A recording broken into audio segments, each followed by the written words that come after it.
নমস্কাৰ প্ৰিয় বন্ধুসকল, যোৱা 19 তাৰিখে জুবিনদাৰ লগত যি ঘটনা সংঘটিত হ'ল সেই ঘটনাটো হৈ যোৱাৰ পিছৰ পৰাই আমি আচলতে কিছুমান নতুন অভিজ্ঞতা পাবলৈ সক্ষম হ'লোঁ আৰু তাৰ পিছতে এতিয়া আমি আৰু এটা অন্যতম নতুন অভিজ্ঞতা দেখিবলৈ গৈ আছোঁ।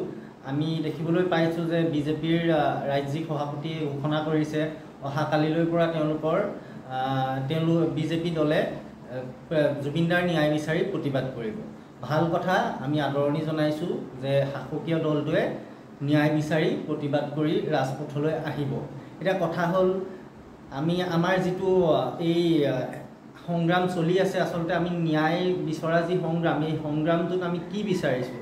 আমিতো কোনো ন্যায়িক প্ৰক্ৰিয়াটোত কোনো আমাৰ সন্দেহ নাই, কিন্তু আমি এই আন্দোলনৰ আমাৰ মূল উদ্দেশ্যই হৈছে যে যি তদন্ত চলি আছে, এই তদন্ত কিয় ইমান লেহেমীয়া হৈছে, এই তদন্ত সঠিক দিশত গৈছে নে নাই, এই তদন্ত সঠিক দিশত হওক আৰু কম সময়ৰ ভিতৰত হওক। যি কালপ্ৰিট যদি কোনোবা আৰু পৰ্দাৰ আঁৰতো যদি কোনোবা কালপ্ৰিট আছে, তেওঁলোককো যাতে এই তদন্তই বাহিৰলৈ উলিয়াই নিব পাৰে, আমি তাৰ কাৰণে প্ৰতিবাদ কৰি আছোঁ। আৰু এই প্ৰতিবাদত বিজেপি দলে চামিল হৈ পেলাই তেওঁলোকে আচলতে স্বীকাৰ কৰিছে যে আমি যি সন্দেহ কৰিছোঁ, যি আমি সন্দেহ প্ৰকাশ কৰিছোঁ বা যি আমি দেখিছোঁ যে এই তদন্তৰ গতি লেহেমীয়া হৈছে বা তদন্তৰ কিছু তথ্য বাহিৰলৈ অহা নিচিনা আমি খবৰো পাইছোঁ। গতিকে এই তদন্ত প্ৰক্ৰিয়াটো শুদ্ধ হোৱাটো আমি যিটো বিচাৰিছোঁ, আচলতে বিজেপিয়েও মানি লৈছে যে তদন্তত কিবা ভুল আছে, গতিকে তেওঁলোকে সোনকালে হোৱাটো বিচাৰিছে। যিহেতু তেওঁলোকে মানি লৈছে, তাৰ কাৰণে আমি তেওঁলোকক ধন্যবাদ জনাইছোঁ।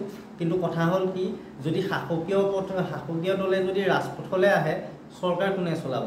গাড়ীৰ ড্ৰাইভাৰজনে যদি গৈ পেচেঞ্জাৰ ছিটত বহি দিয়ে, গাড়ীখন কেনেকৈ চলিব? গতিকেলৈ এই যি বিজেপি দলৰ সভাপতি দিলীপ শইকীয়া ডাঙৰীয়াই যি প্ৰতিবাদৰ কাৰ্যসূচী ঘোষণা কৰিছে, তেওঁলোকে কৰক প্ৰতিবাদ, সেয়া তেওঁলোকৰ গণতান্ত্ৰিক অধিকাৰ। কাৰ বিৰুদ্ধে কৰিব সেয়া তেওঁলোকে জানে, কাৰণ চৰকাৰ তেওঁলোকৰ কেন্দ্ৰত আৰু ৰাজ্যত সকলোতে তেওঁলোকৰ চৰকাৰ। গতিকে তেওঁলোকে কাৰ বিৰুদ্ধে প্ৰতিবাদ কৰিব বিচাৰিছে কৰক, আমাৰ তাত কোনো ক'ব লগা নাই, আমি তেওঁলোকক ধন্যবাদ জনাইছোঁ। কথা হ'ল কি, যদিহে তেওঁলোকে বিজেপি দলে শাসকীয় দলে যদি নিজেই মানি লৈছে যে এই তদন্ত সঠিক দিশত গৈ থকা নাই বা তদন্তৰ গতি সঠিক বেগত যোৱা নাই, তেনেহ'লে তেওঁলোকে দায়িত্ব স্বীকাৰ কৰি যি সেই গৃহ বিভাগৰ হওক, যি মুখ্যমন্ত্ৰী হওক, তেওঁলোকে যাৰ ওপৰত অনাস্থা প্ৰকাশ কৰি পেলাই কাইলৈ প্ৰতিবাদ কৰিবলৈ ওলাইছে, কাৰণ বিজেপি দলৰে চৰকাৰ, গতিকে তেওঁলোকে নিশ্চয় কাৰোবাৰ ওপৰত তেওঁলোকৰ বিশ্বাস নাই, আস্থা নাই, কোনোবাই কিবা কাম কৰিব পৰা নাই বুলি তেওঁলোকে ভাবিছে। গতিকে যি সেই কৰিব পৰা নাই, যাৰ ওপৰত তেওঁলোকৰ আস্থা নাই, সেই ব্যক্তিসকলক তেওঁলোকে পদত্যাগ কৰিবলৈ বাধ্য কৰক।